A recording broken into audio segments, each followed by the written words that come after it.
Okay, good evenings, everyone, wherever you are, and welcome again to our today's knowledge sharings.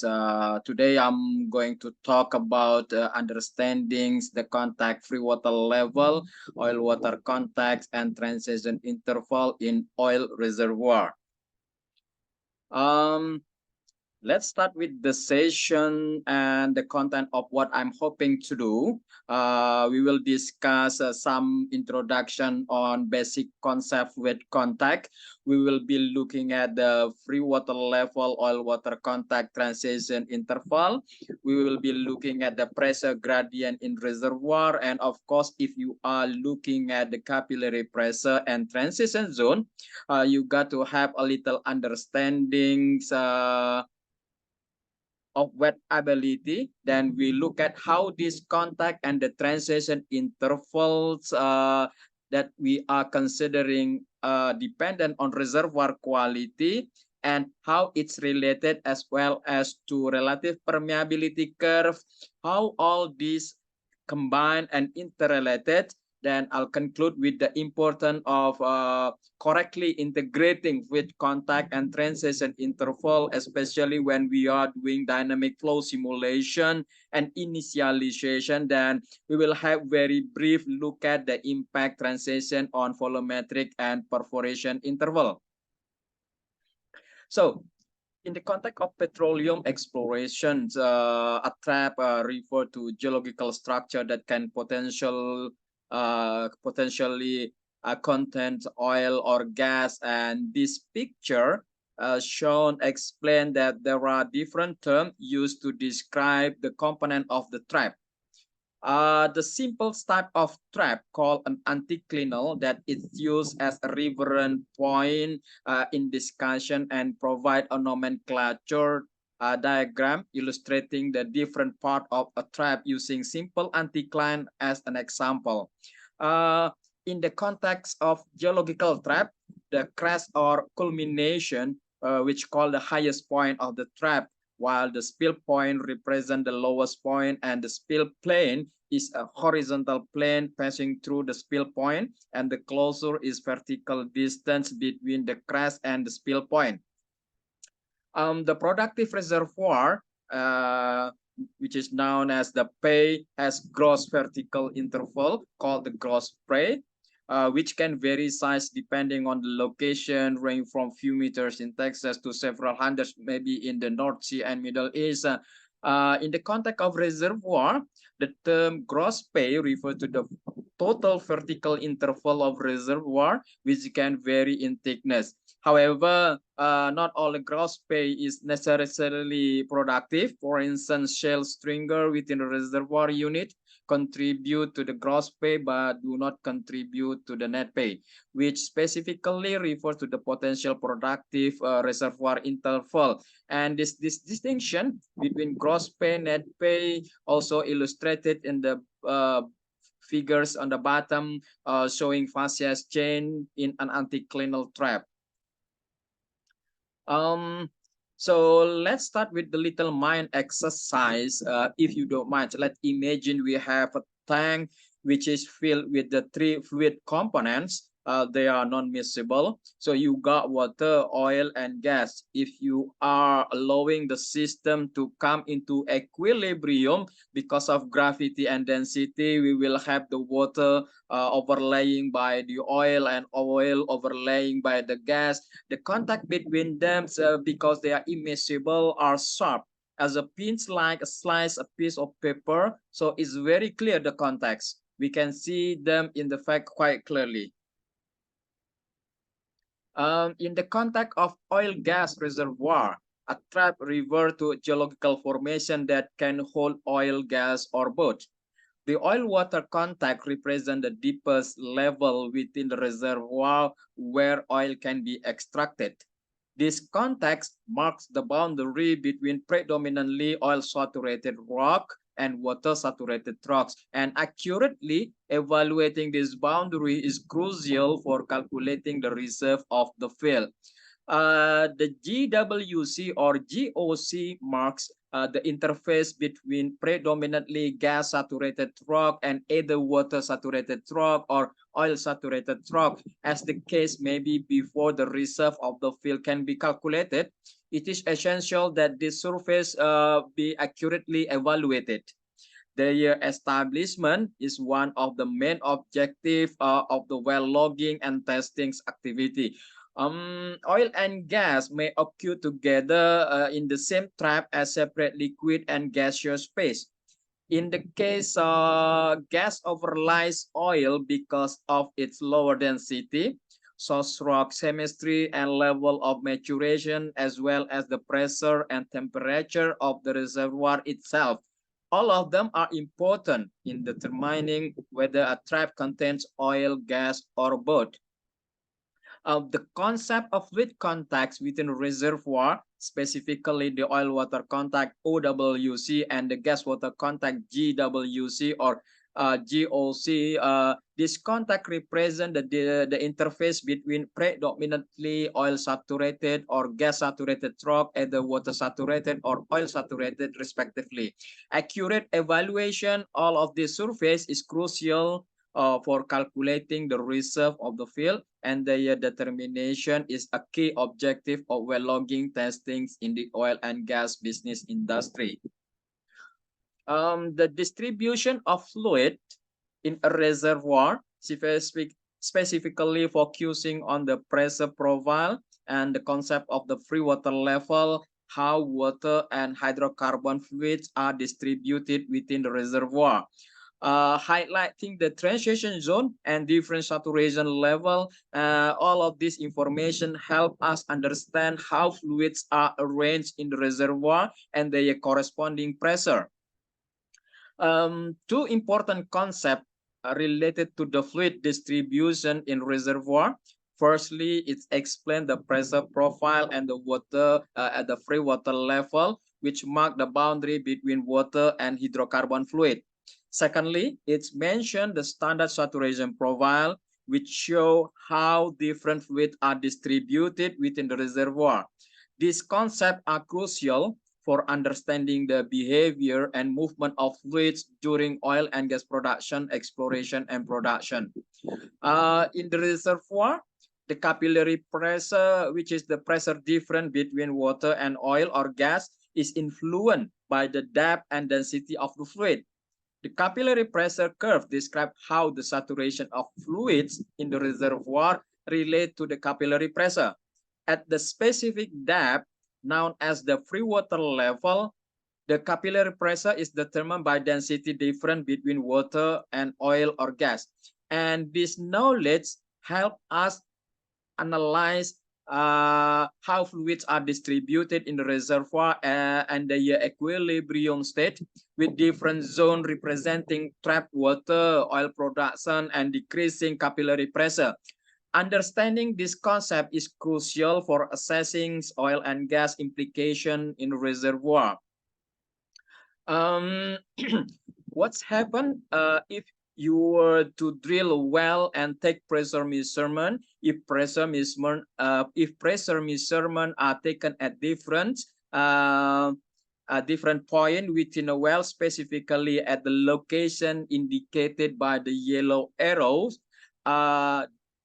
the distinct gradient can be observed. This gradient represents the transition between different components such as water, oil, and gas. In the case of tank, where there are no transition, the free water level and the gas oil contact can accurately determine. The estimation of fluid contact position in a reservoir can be done using the common techniques called formation pressure measurements. This method involves measuring the pressure within the reservoir to determine the location of boundaries between the different fluids, such as oil and water. By analyzing pressure change, it is possible to estimate the position of these fluid contacts with high level of accuracy, often using advanced tools like the MDT. Now, what happens? The reservoir is not empty. It's not a tank, but it's actually filled with sand and contain water, oil, and gas. The focus shifts to understand what occurs at the contact point between this fluid. The presence of reservoir rock influence this contact, and the purpose of this session is to examine how pressure gradient and the behavior of the contact are affected in such a scenario. For the purpose of this exercise, as well, I would like to imagine that reservoir is divided into 4 segments with different type of sand. Despite the absence of physical barrier, the segments are in communication with each other. The focus is on understanding the capillary effect that occur at the interface between the rocks, which are influenced by many factors like water ability, the attraction of fluid to the solid surface, and the left-hand side has got absolutely no rock. It's just clear, no rock at all. Then in the second segment, we can see pretty coarse sand, a medium grain sand, after that a fine grain sand. And as we can say, that going from left to the right, the coarser sand, we are losing poroperm properties. In other words, your porosities and permeabilities are decreasing. But even though I put that line, we are assuming that everything is in communication. There is no barrier between them. They simply all together in the same tank. So we got system which is in equilibrium. What happened at the contact, obviously capillary effect will become apparent in the rocks, and that's what we would like to start is by looking at what are these capillary effect that we are talking about. Well, what affect capillary pressure is obviously the rock wet ability, and these few things you have to remember that the wetting pace is the one that spread over the solid surface and preferentially wet to the solid. In other words, the wet ability is the attraction of the fluid to the solids, okay? So if you have, for instance, water inside sand reservoir, sand is water wet, the water will tend to cling to it. It's like water clinging to glass, and the glass is also water wet. And if you spread water on a piece of water glass, you will find the water will stick to it.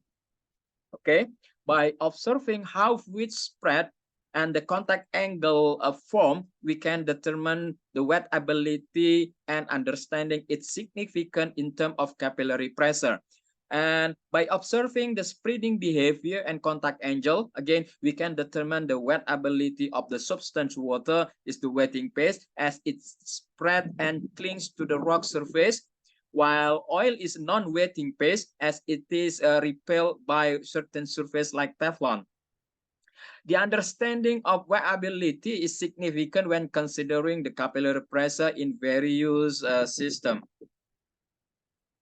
So this is a quite busy slide, but it's trying to explain to us in layman's term what is the capillary force. So imagine this phenomenon where liquid rise or fall in a narrow tube, such as capillary tube, due to the combined effect of adhesion and surface tension.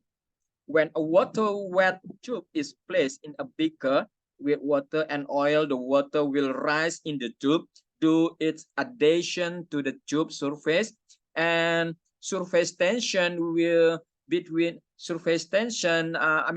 The surface tension between the oil and water.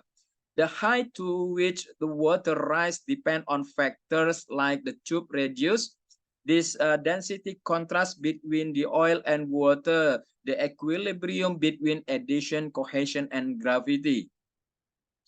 If water wet glass tube is deep into the beaker containing water and oil, the water will rise in the tube due to the combined effect of adhesion, water sticking to the glass, and the surface tension, the tension between the oil and water. The height to which water rise depend on the tube radius and the density contrast between the oil and water. The contact between oil and water in tube is influenced by surface tension. If the tube is made of a material that repels water, such as Teflon, the water will push down away from the free water level. On the other hand, if the tube is wettable by water, and water will push up the tube to a certain height, depending on factors like tube radius, wettability, surface tension, fluid density, and gravity. If we look in a little bit more detail, as we can see that the oil pressure, which is, if you look in the central little schematic in the very center, you can see there's a gradient for the oil, which is the solid black line up to the free water level. Then you got the water line. If you are looking at all the points along the solid line, which is the oil gradient, this is the PO is equal to the pressure at the free water level minus density of the oil times G, which is the gravity constant times height.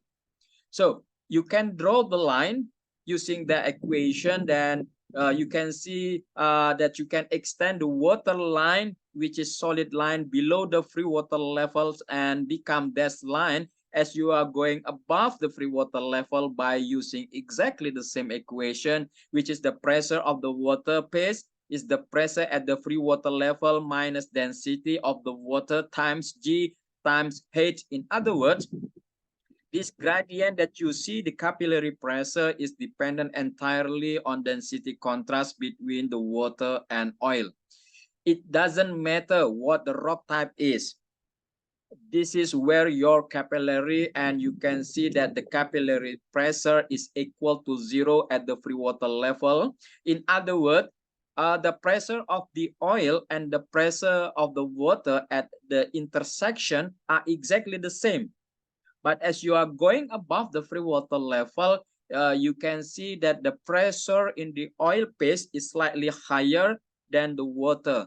That's why you got the capillary pressure, which allow the water to go up the tube, but to a certain height only, which is once again depending on getting equilibrium. So you look at on the right hand side, you can see the capillary pressure can be generalized by simply looking at the density contrast between water and the oil times the H times G.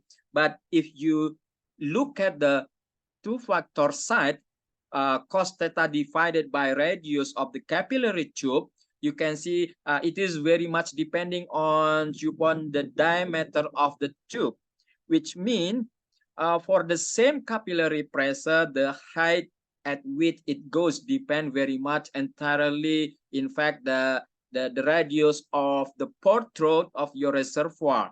So if you go to the simply rearrange the equation a little bit, then you can see the bottom, the height at which it goes is dependent on the surface tension, the wettability divided by the density contrast, the radius of capillary tube. You can immediately see that the capillary tube, as they get smaller, or if you are looking at the rock, the both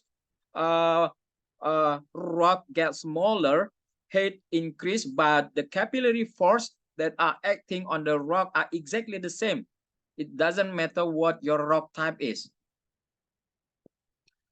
Let's go back now to our previous example when we are talking about, and you can see that we got these 4 different blocks, all interconnected. You can see that your transition zone or your capillary effect zone will be higher toward the finer grain material. There will be none at the zone where there is no rock, because there is no capillary effect, because there is no solid on which the water can cling. Let's imagine now, we have now divided our reservoir, that you can see that we are now taking measurement, and we are now have these gradients. Okay. If we were to drill 3 wells, one on the coarser sand, one in the medium grain sand, and the other one in the fine sand, where would this point plot on the gradient? And you will notice that they will all plot in exactly the same position. In other words, the fact that there is a transition zone doesn't affect the capillary pressure. Capillary pressure is fixed and it is dependent very much on the contrast between the different density, but the height at which it affects the water and the transition zone is indeed a function of the pore throat. So what does that mean? Well, what it means is that you got the water gradient. You can see it. That's on this picture here versus the oil. You can see that capillary effect will only be effective up to a certain height, which is relatively low for the good sand. In other words, the coarse sand with good poroperm, as the pore throat gets smaller and the poroperm gets poor, you can see that the maximum, the height at which the capillary force will be effective will be slightly higher, and it will be even higher for the fine grain. Otherwise, everything else is exactly the same. So capillary force that are acting on this rock are exactly the same, except the height to which they are effective change depending on the pore throat. Okay.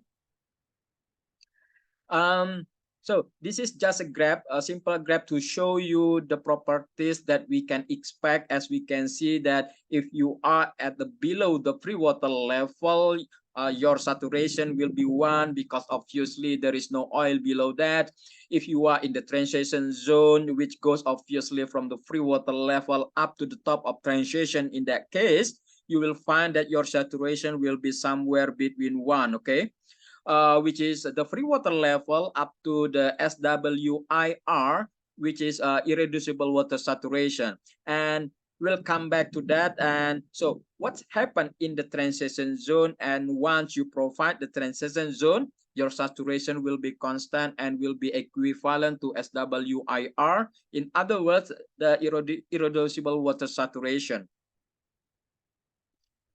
So how do we actually measure and how do we estimate that well? Here's an example from well, it's actually from the field where they have measured from the logs a lot of saturation versus height above the free water level. The free water level is very easily, well, it's a firm depth, which is the intersection, in other words, the one of your anchor point. Basically, what they have seen that you are going up into the sequence. There is the hyperbolic curve which show that the water saturation cannot go below this blue line, which you see there.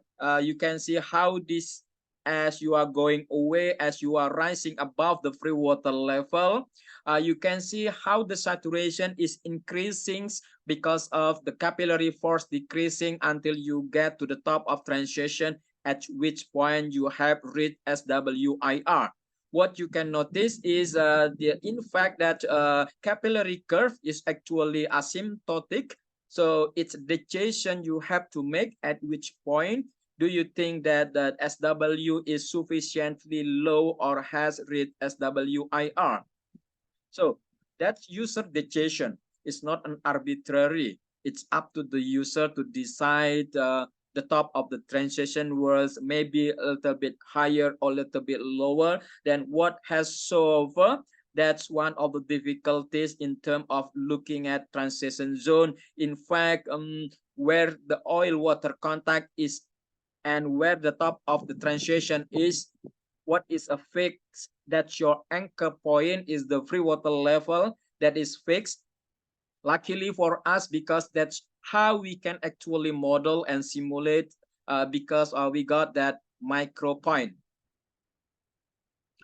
The provided figures illustrate the distribution of water saturation SW in a static state and identify the boundaries between different fluid phase in horizontal reservoir.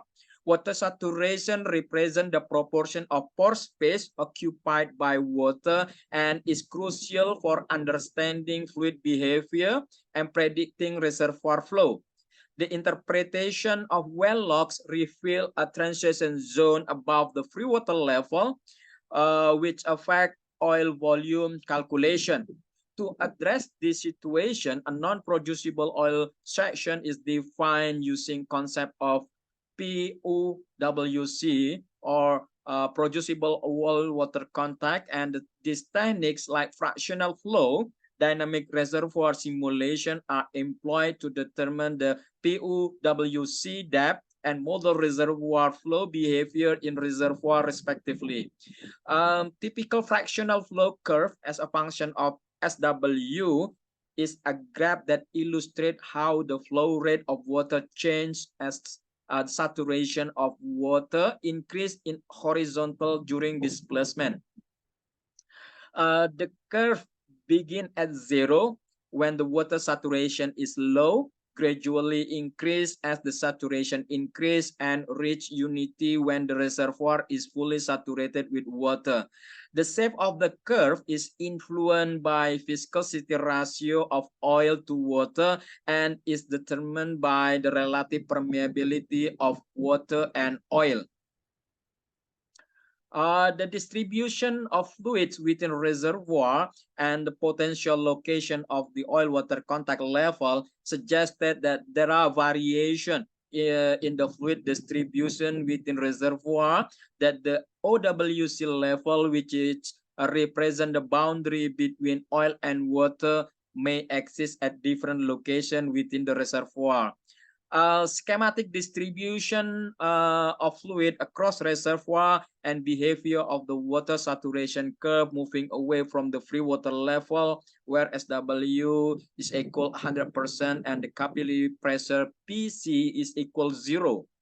Now, let us note the lower SW value in the gas cap, which is caused by the fact that the gas more intensively displaces water from reservoir pores due to considerable higher mobility. So the oil-water contact determination as represent the boundary between oil water in reservoir can be achieved through different methods. One approach is by testing the bottom of the reservoir where a pure oil influx is observed, and this method helps identify the depth at which the transition from oil to water occurs and is crucial for reservoir characterization and the oil volume estimation. The relationship between the change in water saturation and the permeability K of a reservoir, as well as the position of the water level relative to the free water level by measuring the capillary pressure, the way how it's measured, which help estimate the position of fluid contact in the reservoir. This information is crucial, of course, for understanding fluid behavior and optimizing reservoir management in oil and gas industry. Furthermore, by clear understanding OWC distribution, which mean boundary with water and oil, the flow below it only water, and the position of OWC may vary considerable up to 20 meters vertically for the reservoir with different permeability, with different diameter of pore channel, and this occurred due to variation in the explored formation across the investigated area.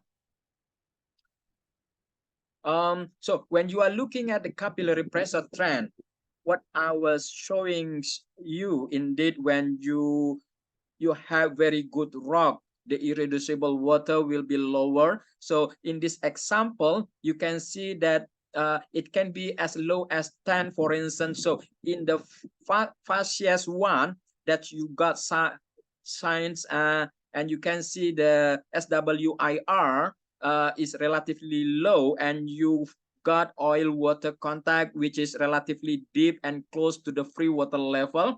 And the second facies that you can see, facies 2, are actually poor reservoir. You can see that SWIR is now higher. It's now around 20%. And you can see the oil water contact is slightly higher relative to the free water level. And the worst facies is number 3. You can see the oil water contact is still higher, and the SWIR is relatively high, is about 30%.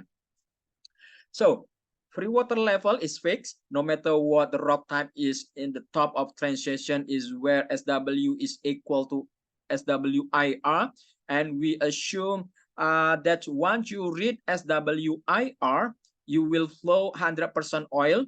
Everything between top of the transition zone down to the free water level, you will flow both oil and water, with water becoming more, the fractional flow of water increasing as you are getting closer to the oil water contact to the free water level. So let's look at in a little bit more detail at difference between the free water level, the oil water contact, and the top of transition zone. So here we are looking at a lot, but you can see the different gradient, the right hand side, and you can see the capillary pressure on the left hand side where the capillary pressure curve coming in, that you can see how the capillary behave as you are moving up above the free water level, which is the blue line that you can see how the capillary transition zone looks like until you read the green horizontal line, which is basically where you have read SWIR. And in this here is written as SWC, which stand for connect water, but it's the same thing. So what you can see immediately is that the free water level remain constant, while the oil water contacts refer to the point on capillary curve where detectable mobile oil occurs. In other words, it's point in which you are saying that you are not starting to see significant amount of oil moving. This cutoff point is subjective and dependent on the user estimation. The choice of the oil-water contact is arbitrary, can vary based on the desired saturation level. What you see in the water lag, you have the water is continuous phase and SW is one in the transitional zone. You are flowing both oil and water as you are going up to the transition zone. The fractional flow will move from 0% of oil toward 100 at the top of transition zone. The fractional flow will move from 0% of oil toward 100% of oil at the top transition zone.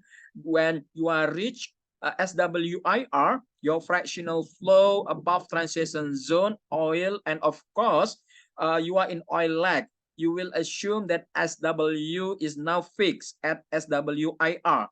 The oil is in continuous phase. Of course, the fractional flow will 100% of oil and 0% of water. Because you got this fluctuation in terms of where peaking SWIR, water saturation at the transition zone and the oil water contact, which determines the maximum amount of oil that can be displaced.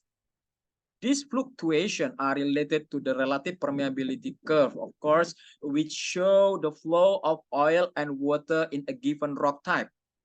The top of transition zone, the curve indicates 100% oil and 0% water flow, while at the water contact, the chosen saturation level determines the decision to flow only water. Once the saturation level reaches a certain point, only water will flow and no oil will be present. And this point is referred to as the oil water contact, which is located above the free water level. It is important to note that the free water level is fixed and precise, while the irreducible water saturation and irreducible oil saturation can vary, impacting the relative permeability curve. So here's a rate of periodic curve for the rock with 35% porosity, and it indicates the irreducible water saturations, which is the minimum amount of water that remains in the rock is low at around 10%. It's also mentioned that fractional flow of oil is high, and it takes some time for the water to start moving. As the water saturation increases during production, it is observed that ultimately no oil will be produced when the saturation reaches about 85%, resulting in a displacement where only water flow. If you are now looking at the reservoir, which is a reservoir that is considered poor due to its tightness and low permeability. The relative permeability and irreducible saturation of water have decreased, indicating that water will appear quickly and flow at low saturation level. This means that the rock in this reservoir will have limited oil displacement, leaving a significant amount of oil behind compared to the previous reservoir, where oil production was higher across a wider range of saturation. So what is the impact of all that? Well, this is an example. This is a field. It's a schematic, but it's field in, I think, in Libya, a supergiant field. You can see that this is an example. You have free water level, but you can see that you got layering scheme reservoir with quite variable porosities and permeabilities. If you are looking at the lower reservoir, you can see that you are looking at a porosity above 30% and permeability is equal to 100 millidarcy. The one above is 10 and 5 millidarcies. Then the reservoir above are sort of intermediate. What you see that you got the free water level and you got oil water contact, which is different, even though everything is hydraulically connected. You can see that oil water contact is different for each of the reservoir as shown on the solid horizontal black line. Then you got transition zone. In other words, that the intervals, once again, it goes between the oil water contact to the top of transition, which is highlighted in gray, which is also quite variable. So if you want trying to drill a second well from the right, you can see that where you are perforating the very top, you would be producing 100% oil, of course, in the transition zone, which is in the gray zone. You would be producing water and oil. Then as you go deeper, you would be producing oil again at 100%, then water and oil together until you reach the zone which is below the oil water contact, and you would be producing water. Now, if you look at the well, the right hand side, which has been perforated over a greater interval, but over the same interval that had been perforated, that you can see that where you were producing 100% water or water and oil, like at the base, you can see that on the right hand side you will be producing 100% of oil. So in the same reservoir and hydraulic system, it is possible for one well to produce water while another well at different location produce 100% of oil. This has implication for determining the optimal placement of water perforation to avoid the transition zone and prevent water production. It is important to consider these factors to maximize oil production and avoid water influx into the well. So it is possible, relatively straightforward, to have wells in hydraulic system that produce water at certain depth, while other wells at the same depth produce 100% oil due to variation in the reservoir quality. A schematic also shows that oil water contact varies significantly between different reservoir layers, making it impossible to use a single oil water contact value for all four reservoirs without introducing errors in volumetric calculation. So when calculating the volumetric and conducting computation for the initial volume in place in hydraulic system, it is crucial to consider the presence of transition zone. Failure to account for this can lead to significant errors in the estimation. Additionally, the perforation recovery process are influenced by whether the well is in the transition zone or not, ultimately affecting the overall recovery of oil, water, or combination of both, even though the reservoir is hydraulically connected. Now this slide, I think that I wanted to put in because I have seen many times error where the free water level and the oil water contact are sometimes confused. Sometimes the oil water contact, like in this example here, that's a reality on the left hand side. So you have free water level at the same depth, then you got a oil water contact which is shown in oil up to oil water contact 0, 1. And you can see that if from your simulator you assume that free water level is the same as the oil water contact, and plot on the right hand side, which would be your input in term your simulation, you can see that you would be missing or overlook over 25 meters in transition.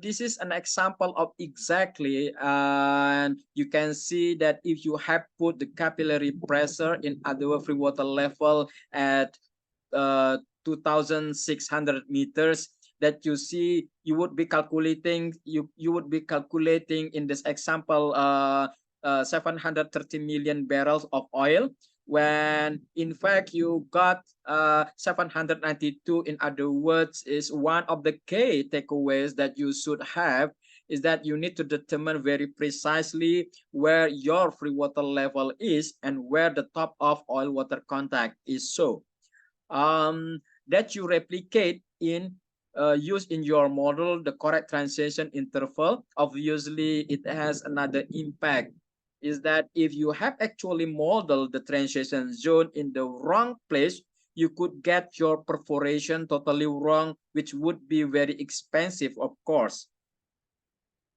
The following figures shown in the context of simulation result that illustrate the distribution of OIP, original oil in place volume, and movable oil.